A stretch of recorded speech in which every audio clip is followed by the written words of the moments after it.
మాట్లాడే ముందు అదే సభాపతిగా ఈ చైర్లో ఉన్నత చైర్లో కూర్చున్నప్పటికి కూడా సభాపతిగా నాకు కూడా అనేక విషయాలు చూస్తుంటే ఆవేదన కలుగుతుంది. ఎన్ని విషయాలు చెప్పాలనేటువంటి విషయం అనుకుంటున్నాను నేను.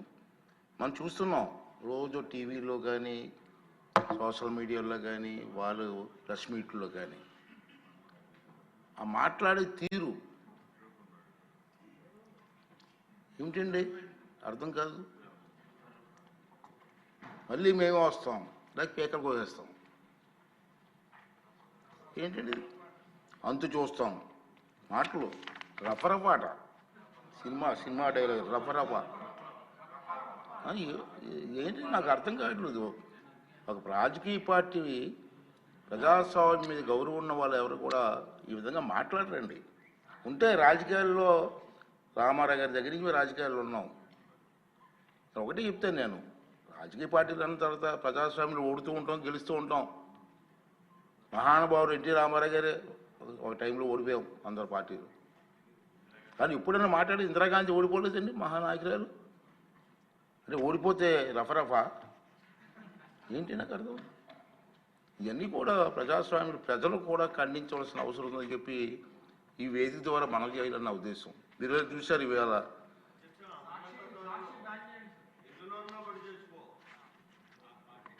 అంటే నేనేమంటానంటే నేను మీలా విమర్శించకూడదు కాబట్టి కొంచెం వస్తుంది, ఆవేశం వస్తుంది కానీ కంట్రోల్ చేసుకుని మాట్లాడాల్సి వస్తుంది.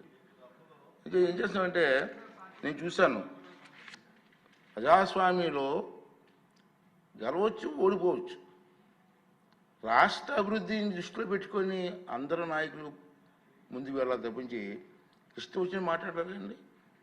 సరే రాష్ట్రం గెలిచావు, ఏం చేసావు? రాష్ట్రాన్ని సర్వనాశనం చేశారు. మనం కళ్ళారా చూసాం, ప్రజలు కళ్ళారా చూశారు, అందుకే మన బుద్ధి చెప్పారు. ఇప్పుడు ఏం చేయాలి? నీ డ్యూటీ ఏంటి? అది ప్రతిపక్షంగా ప్రభుత్వం చేస్తున్న కార్యక్రమాలని మీరు అమలు చేయడం కోసం ప్రయత్నం చేయాలి. అది రాజకీయ నాయకుల లక్షణం. మీ అందరికీ తెలిసిందే కాదు అనలేదు, ప్రజలకు చెప్తున్నాను నేను ఈ వేదిక ద్వారా. ప్రజలకి ప్రభుత్వం ఎక్కడైనా పొరపాట్లు చేస్తే అసెంబ్లీలోకి వచ్చి మాట్లాడు. ప్రజా సమస్యలు అసెంబ్లీ చర్చించు. ప్రభుత్వం రిప్లై ఇస్తుంది. ప్రభుత్వం మీద ఒత్తిడి తీసిరా. మంత్రులు ఉంటారు ఇక్కడ సభలో, ముఖ్యమంత్రి గారు ఉంటారు, ఉప ముఖ్యమంత్రి గారు ఉంటారు, అందరూ సభ్యులు ఉంటారు. మాట్లాడి సభలో పనులు చేయించుకొని కాన్స్టిట్యున్సీకి జవాబు చెప్పు. అరే సభకు రావు, ఆ ఎమ్మెల్యేని రానివ్వు. క్వశ్చన్లు మాత్రం పంపిస్తున్నారండి రోజును 2 క్వశ్చన్లు. సభకు రానిప్పుడు క్వశ్చన్లు ఎందుకే? ఇద్దరికి అవకాశం పోతుంది కదా. అంచేత నేనేమంటానంటే ఇది ప్రజాస్వామ్యం, ఇది పద్ధతి కాదు. ప్రజలందరూ దీన్ని ఖండించవలసినటువంటి అవసరం ఉందని చెప్పి నేను భావిస్తున్నాను. ఎందుకంటే నేను చూసాం గతంలో, మనం కూడా హిస్టరీలోకి వెళ్ళాలండి. చాలామంది పెద్దలు ఉన్నారు కాదంటలేదు, కొత్త వచ్చారు. ఉమ్మడి రాష్ట్రంలో గౌతి లచ్చన్న గారని మీరు ఇప్పుడు పేరు విన్నారండి? అందరికీ స్వతంత్ర సమర యోధులు అతను. ఇప్పుడు శిరీష తాతగారే, మన ఎమ్మెల్యేగా తాతగారు. మా తాతయ్య గారు గౌతి లచ్చన్న గారి శిష్యులు. ఆ స్వతంత్ర పార్టీ నక్షత్రం గుర్తు ఆ పార్టీలో మా తాతయ్య గారు 4 టైమ్స్ ఎమ్మెల్యే గెలిచారు వారి నాయకత్వంలో. అతను ఒకసారి 40 మెంబర్స్ 50 మెంబర్స్లో ఎమ్మెల్యేలు గెలిచారు. వారి గురువు గారు రంగా గారు. ఇప్పుడు నాకు ఇయర్ గుర్తులేదు కానీ 48 50 మెంబర్స్ గెలిచారు ఆ పార్టీ నుంచి 78లో. ఇప్పుడు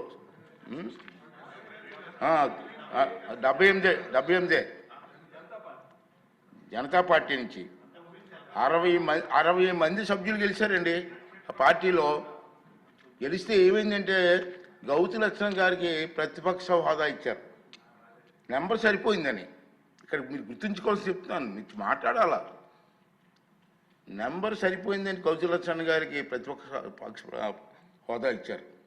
కానీ కొంత రాజకీయ ప్రభావం వల్ల కొంతమంది మెంబర్లు పార్టీ వదిలి వెళ్ళిపోయారు. గౌతి లక్షణ గారిని ప్రతిపక్షాల దిగిపోమని ఎవరు అడగలేదు సభలో, అతనంటే మహా గౌరవం.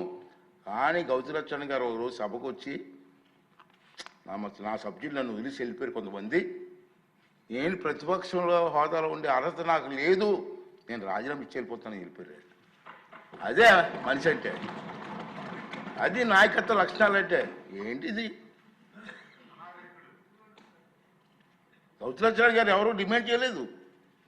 డిమాండ్ చేయకపోయినా నేను ఉండడానికి నాకు మెంబర్స్ సరిపోలేదు, నేను రాజీనామా ఇచ్చేస్తాను వెళ్ళిపోయారు. అది రాజకీయ నాయకులకు ఉండాలి మనస్తత్వం, నాయకత్వం తాలూకు విలువలు. అది గుర్తు చేస్తున్నాను నేను. ఇప్పుడు అంటే నెంబర్ లేకుండా నాకెందుకు ఎవరు ఏంటండి? ఇప్పుడు నా మీద కోర్టుకు వేసాడు, హైకోర్టు వేసారు, సుప్రీంకోర్టు వేసుకోండి. అలాంటి ప్రజాస్వామ్యం ఉంది, మనకు నిబంధనలు ఉన్నాయి, రూల్స్ ఉన్నాయి, దాని ప్రకారంగా వెళ్తాను తప్పించి నీకు భయపడి ఎలా చేస్తాను నేను మొన్న చెప్పాను, ఇది ఒక దేవాలయం అయితే దీంట్లో పూజారిరా బాబు, వరాలు ఇవ్వాల్సిన దేవుడు నీకు వరం ఇవ్వలేదు, అందుకే 11 ఇచ్చాడు, పూజారి నేను ఎక్కడ వరం వస్తాను మొన్న చెప్పాను నేను. అంచేత ఇది ఎక్కువగా మాట్లాడుకోవాలి కాబట్టి కొంచెం నాకు ఎందుకో మాట్లాడిపించింది ఇవాళ ఏదైనా. అంచేత నేనేమనేది అంటే మీ ద్వారా మీరు కానీ ప్రజలు కానీ కోరేది ఏంటంటే రాష్ట్ర అభివృద్ధి ముఖ్యం, మన పిల్లల భవిష్యత్తు ముఖ్యం.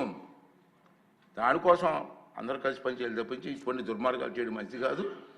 శ్రీనివాసరావు గారు చెప్పింది చాలా విషయాలు కరెక్టే అండి, కాదనలేను, దాన్ని రిపీట్ చేయలేకపోతున్నాను నేను. అది నువ్వన్న డైలాగ్స్ కొంచెం తప్పట్లు కొట్టాలి, మేము కొట్టలేకపోతున్నాం, ఇది బాధ. సరే ఏదేమైనా దీన్ని ప్రజలందరూ ఖండించాలా, ప్రజాస్వామ్యం మీద నమ్మకున్న నాయకులందరూ ఖండించాలా, అన్ని పార్టీ వాళ్ళు ఖండించాలా, ఈ రాష్ట్ర అభివృద్ధి కోసం మనం పనిచేయాలా, దానికోసం అందరూ కలిసి పనిచేయాలని చెప్పి ఈ నిండు సభలో మీ ద్వారా ప్రజలందరికీ మీకు రిక్వెస్ట్ చేస్తున్నానండి.